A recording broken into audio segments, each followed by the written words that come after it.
St. James. Arise, Catholic faithful.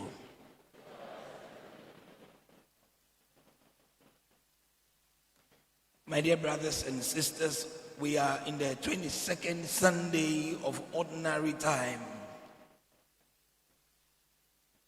The readings of today are apt. The readings of today are practical. The readings of today reflect our current situations as Christians. However, permit me, by the permission of the pastor, to use today also to talk about marriage preparation, connected to what the situation or the picture being presented in the gospel. For the Archdiocese of Accra desires that in all parishes we would take marriage preparation serious. So I begin with the gospel or the readings of today, and I will dovetail into the homily more on marriage preparation. Today Jesus talks about marriage. Have you noticed that most times when God wants to explain the very deep concept of salvation, he uses the imagery of marriage? Jesus was only invited to eat, and then he uses the occasion also to see about marriage. The Bible begins with marriage, story of Adam and Eve. The Bible ends with marriage, the marriage of the Jesus, the bridegroom, and his church, the bride. Jesus' first miracle is about marriage. Scripture is abound with marriage to the extent that when one does not understand the biblical concepts of marriage, in my opinion, it is impossible for you to grasp the whole question of salvation. Because the concept of salvation has been put in the context of God coming down to our level to espouse us, to take us as his bride. He comes to woo us, so to say, so that one day we shall be with him in heaven, and we shall become his bride, and he shall become the bridegroom. So when people think that we can marry the way we want and do it the way we want, then society is on its verge of collapse. Today Jesus talks about humility. Humility is not about weakness. Humility is the ability to start from the floor and end up to the highest. You have many in our society today, young, old, who want to begin life from where somebody is ending. Somebody has been working for 35 years with all the experience, and you just have mobile phone, internet, and you want to stand on the TV and present yourself as somebody with experience of what? 3 months or what? And people, you see people opening websites and things like that, and they are following. Wow, following. When they have never learned to follow. I don't blame them. I blame those who follow. Because we want cheap. Jesus tells us that you have to learn humility in ways that are right, not by humiliation. A lot of us end up learning humility by what? Humiliation. You lift yourself up, start so high, and you end up so low. And this is what brings me to the subject of marriage. We used to call it when you low, one shall high. Start low, end up. I want to ask a question. In your view, If you were to attend a marriage and you see a certificate being presented, would you say it is a matriculation ceremony or a graduation ceremony? Which one? Is it a graduation or is it a matriculation? Are you being inducted into marriage or are you finishing your marriage? Which is it? Is it a graduation? It's certainly a matriculation. And in the matriculation, you spend so much. You spend 100,000, 50,000, 200,000. Maybe I'm just joking. And then your anniversary, you just get up and say, good morning. Or even send a text message to your spouse. Why? If this is matriculation, if this is matriculation, if you are able to spend 100,000 for 4 hours, 6 hours of a wedding rite, which is up to you, which I think is wrong, then you should spend that 100,000 times 360 days on your first anniversary. Can you do that? We don't do that. My dear brothers and sisters, I have come today to light a fire of awareness that marriage is on the descendancy, because the happiest day for most people's marriages was the first day of their marriage. That was the biggest occasion they had. And every day their marriage goes in the negative, and in the negative. Because they've spent all the money, they spent all the time, all the people came for the wedding. So nobody is coming again for the marriage. Why? What is happening to us? You must learn humility, not by humiliation. You brought all the people together only to disgrace yourself with 3 months, 6 months of seeking divorce. Today, divorce abounds. You know why? Because there are people who are seated here. Financially, they are divorced. Their wife and the husband, they don't know their financial stance. They are financially divorced. Some people are bedroom divorced. They don't sleep in the same bedroom. They only come together when they agree. Some people are spiritually divorced. One is here, one is there. You don't have common friends spiritually. Some people are socially divorced. You don't have common,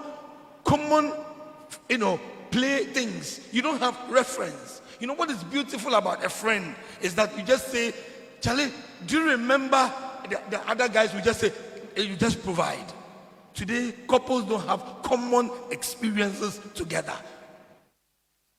All they remember was the last fight. All they remember was the last argument. All they remember was the last tantrum. What is happening to our generation? Because we have not looked at what is essential. The most essential part of a relationship is the foundation, how it is formed. Therefore, I create a scenario. There is a young lady, there is a young guy. She's around 26, 27, 32, you can give any age. Once she gets of age, somebody from the congregation, after observing her or him, without seeing anybody behind her, and will go and ask, Madam, my friend, my brother, when are you going to get married? When? Even it could be your own mother, could be your own father. Such a question should be harmless and good, but it's so inappropriate and late, because you saw the child growing when she was 13, when she was 14, when she was 18. You never talked to him about marriage. Now that I am 20 years, you want to sell me off into marriage so that you come and wear your dress and come and sit down and feel proud. Next time when you are invited to a marriage, you think twice. This is what is happening to us. This is a generation where the youth of today never discuss marriage issues with their parents. Never discuss marriage issues with anybody that matters. And yet, when they are about to marry, they make invitation cards to you and I to come. To witness what? Humiliation. Or what? If you are invited to a wedding, you have to ask yourself. When somebody gives you an invitation card, then you will receive the call from those who have been invited. Please, what color are we wearing for the wedding? Color. Shall we wear red, green, blue, or what? Of what relevance is it?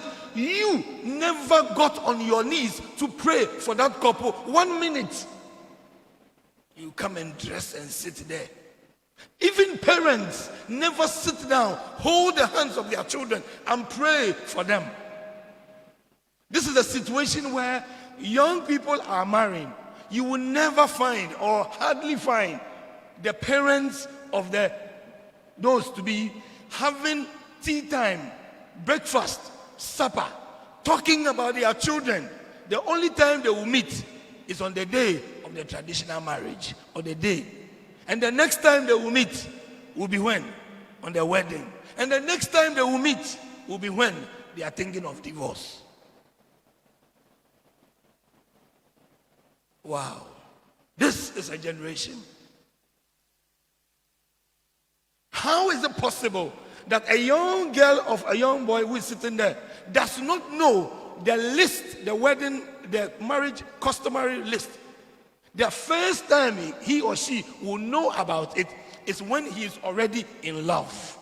Foundations once destroyed, what can the just do? So they come to Father for marriage counseling. And as they are sitting down, they are just saying to themselves, I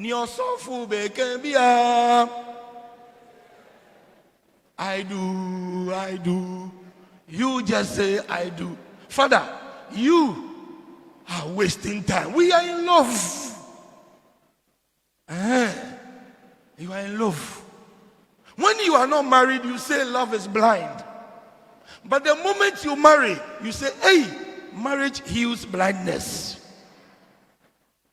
Anybody who is married would never tell you that marriage is blind. Marriage. If you say that marriage is blind, when you marry, take my English, don't write it at WAEC. Love will remove from your eyes. It will remove from your eyes when you marry. Many of us are sitting down. This is a generation. Nobody is talking about marriage preparation. And yet, we are ready to attend wedding ceremonies. As a counselor, I have made it as a personal protest. I don't attend wedding reception. I know wedding receptions are good, but I don't attend. I will not support such mundane practices of our society. You have married. You know that when you finish marrying in church and we go for the reception, you are not yet Mr. and Mrs. So all the things that you are spending, that amount you are spending for the wedding reception and the like, you are not yet Mr. and Mrs. You have not consummated the marriage. So what's all this fuss? Why isn't the family ready to come and help the family after 1 year, after 3 years, when they have lived their marriage of hard labor? That is when we all have to come and say, Charlie, 1 year marriage, Charlie, you force. You force. 10 years of marriage, hey, in fact, get money, get car, get everything. But this is matriculation. You have not even done anything yet. And we are spending all this while. This is the decadence of our society today. And you and I will go and sit down, waste time. Pardon my language. Pardon me.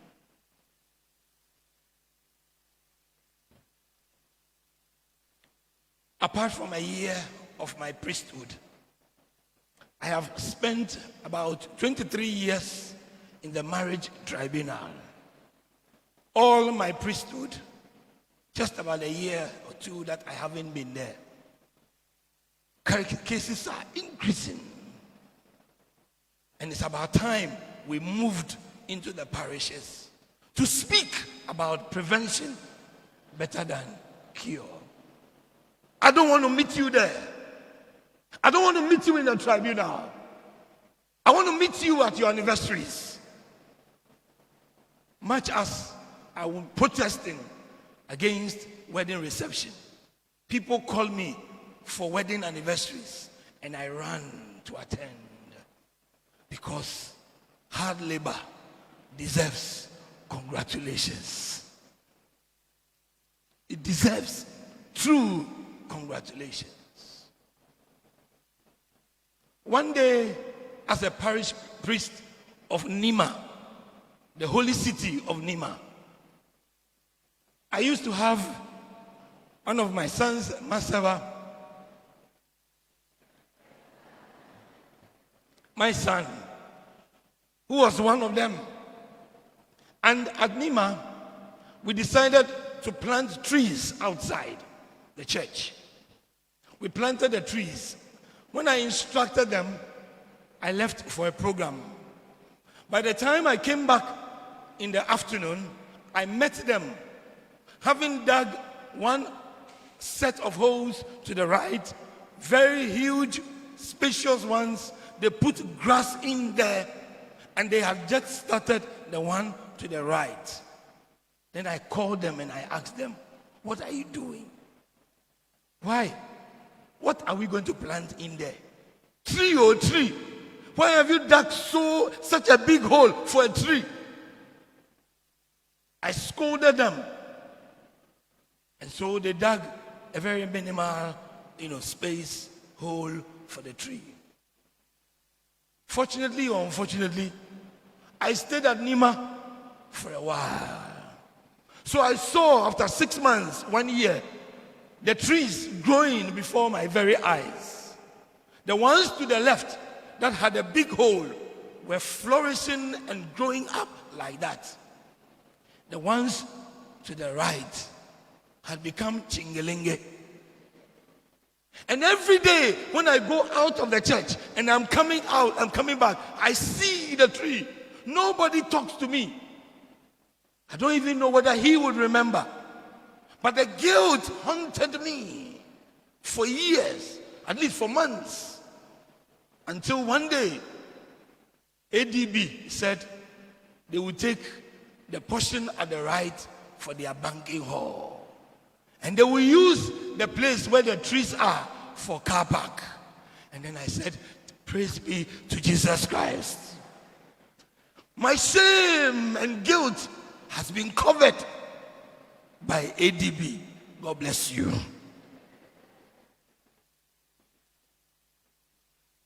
I want to say that, you see, if you sit down unconcerned for marriages to fall, oh, we are collectively going to be blamed. And every day you see marriages falling and you don't say a word. 13 years, 12 years, they must start talking marriage. Father, how long does it take for seminary formation? 9 years. In this church, 99% of this church congregation will attempt marriage, including even those who want to go to the seminary. They will at one point in time have contemplated marriage, except a few. So about 99 will attempt marriage. And I say attempt marriage because not all of you will marry. Some will attempt it many times. If all of us, majority will attempt marriage, even just the 0.1% take 9 years to become a priest, how long does it take to become married in this church for counseling? How long? How long? 6 months. Wrong. It's not 6 months.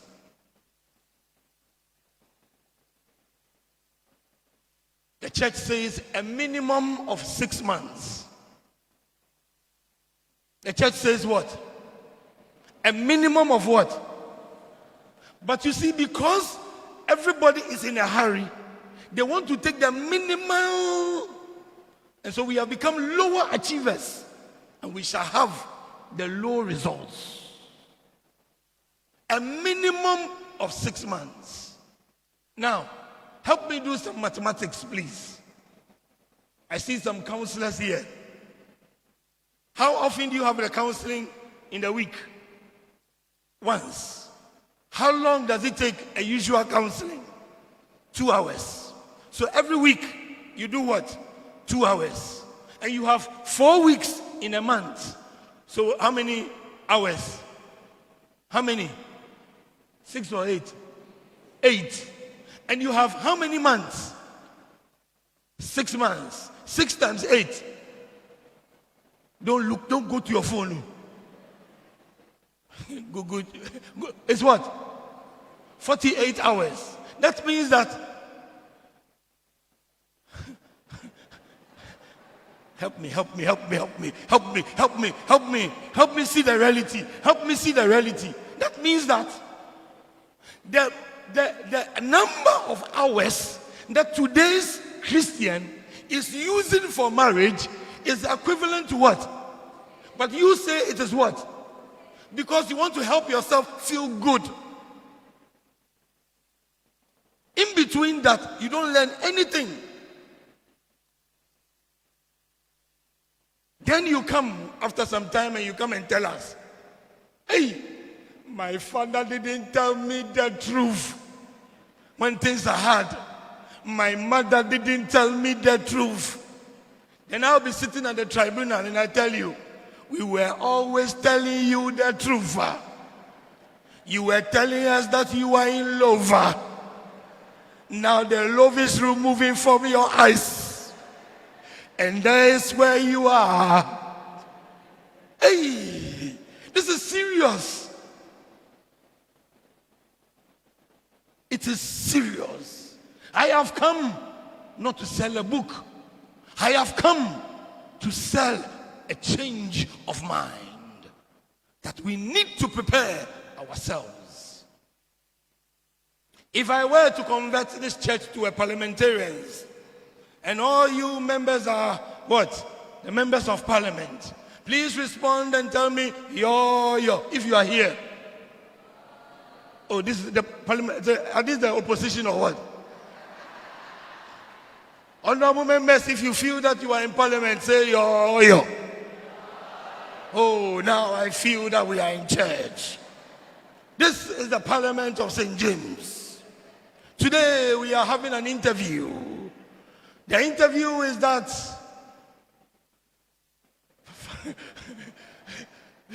Doe Frederick, not Father Doe, but Mr. Doe Frederick is here to present himself as the Minister for Introduction.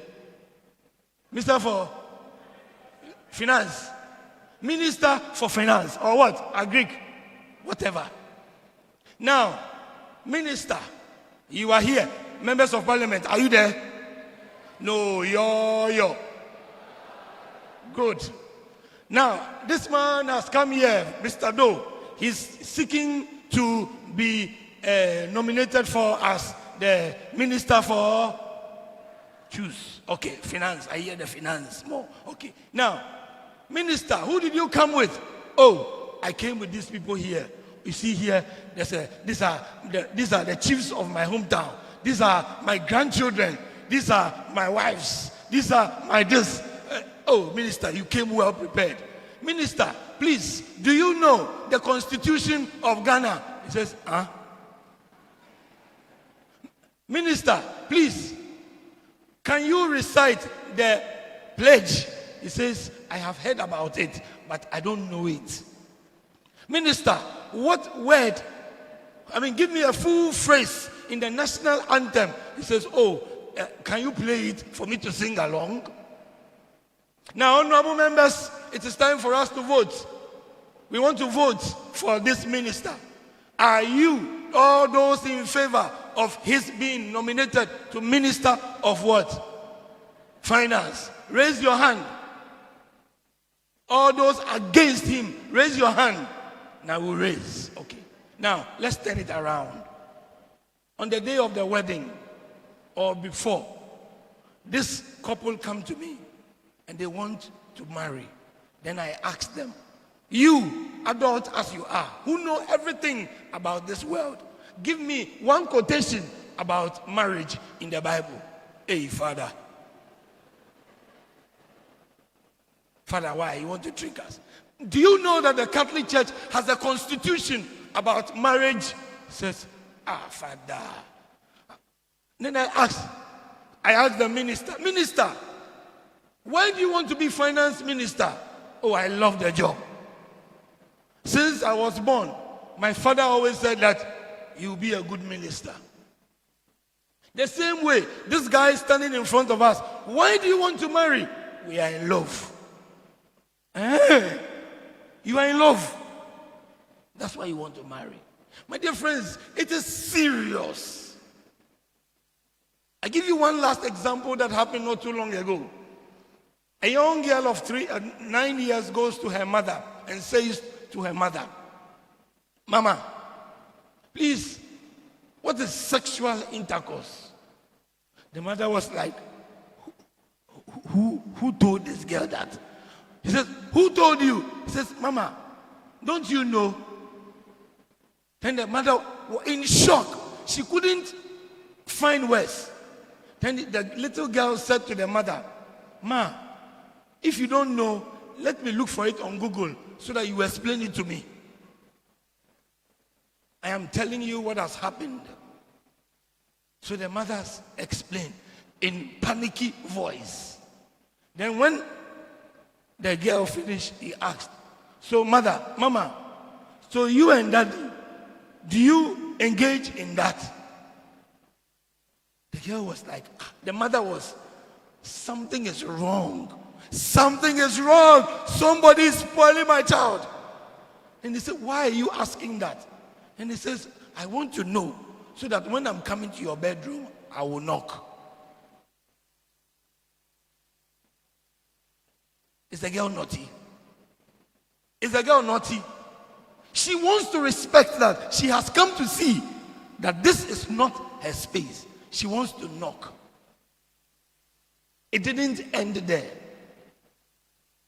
The mother could not, she took about a month to compose herself and went to the little boy that follows the girl, who is just 6 years, and decided to start talking. When he started talking to the boy and says, do you know about this? The boy said, oh, Mama, I know everything. And then he says, who taught you? He says, my sister.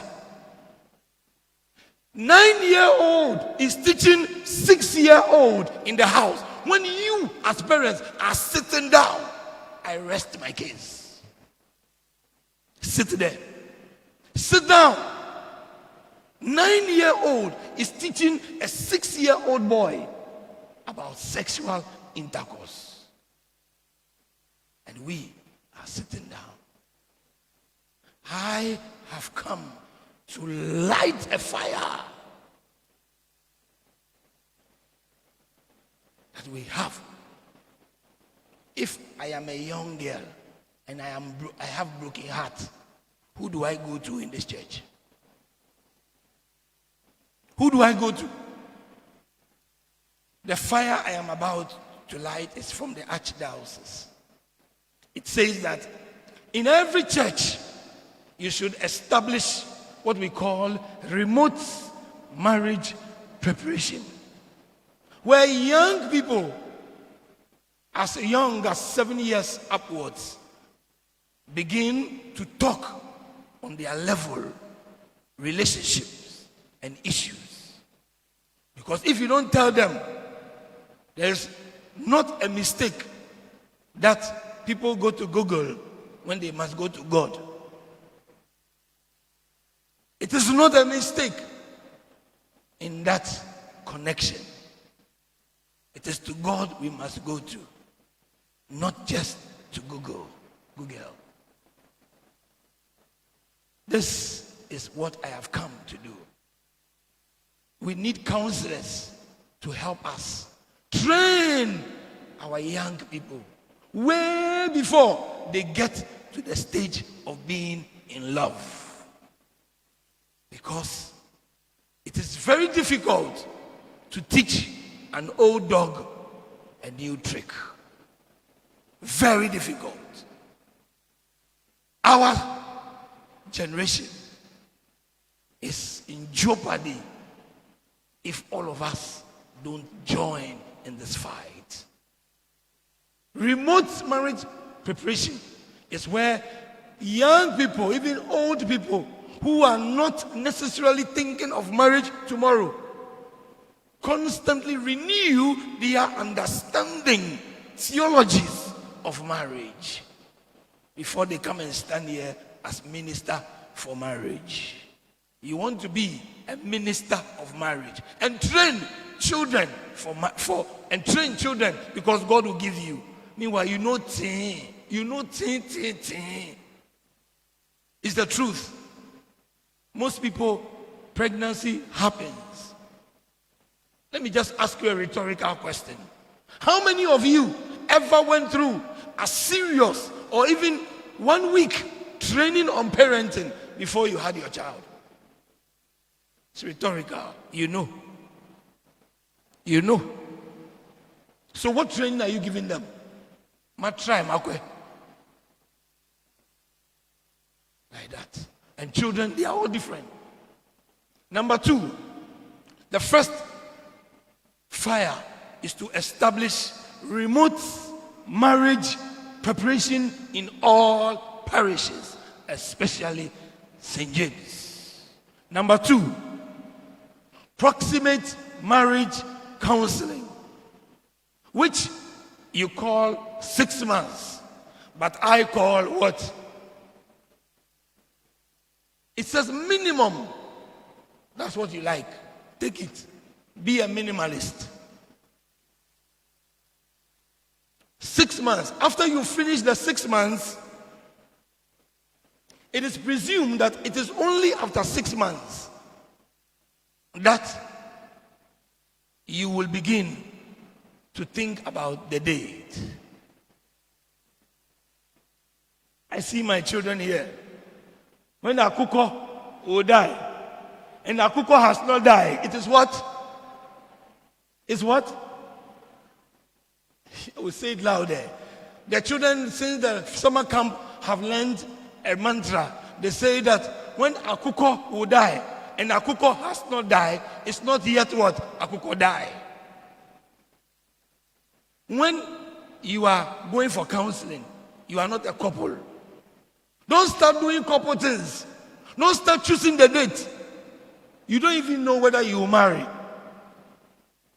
When you have finished your 6 months, 2 days, you think of what? The date. Then you come and do immediate marriage counseling or preparation. That's the 3rd stage of marriage preparation, where you think about retreats. You think about your colors. You think about your readings. You think about the rehearsals. You think about your confession. You think about your retreat. You think about meeting your parents. You think about bringing parents together, sitting down, joy-joying, having lunch, dinner, things like that. Bonding the families. Otherwise, shamefully, you sit down, and sometimes I have asked certain family members, so who is this person? They are sitting there, they know nobody. And yet, they have come to support their family. Shamefully. Then you go to the fourth stage of marriage preparation, which we call the wedding itself. The celebration. Don't be late.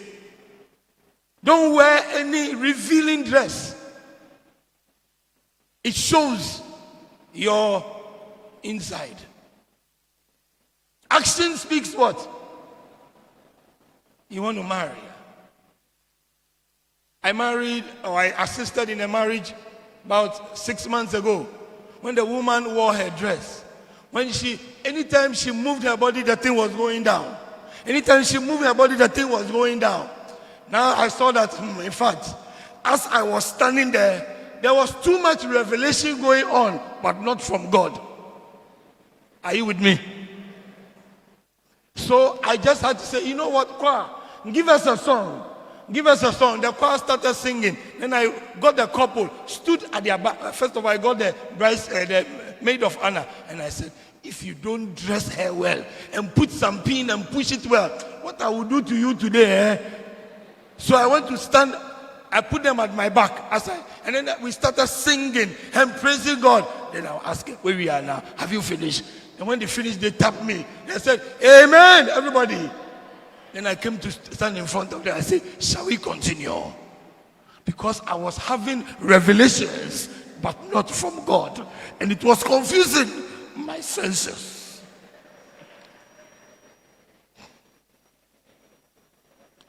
I hope you are with me. Right in the house of God, temptations. Everything was coming, everything was showing. According to her, she sold the thing before she came to Ghana. And when she came to Ghana, she was rushing. So she lost weight. Well, it's an excuse. Don't be late. Then from there, you go to marriage. From there, what is lacking in the church is what we call the post-wedding counseling.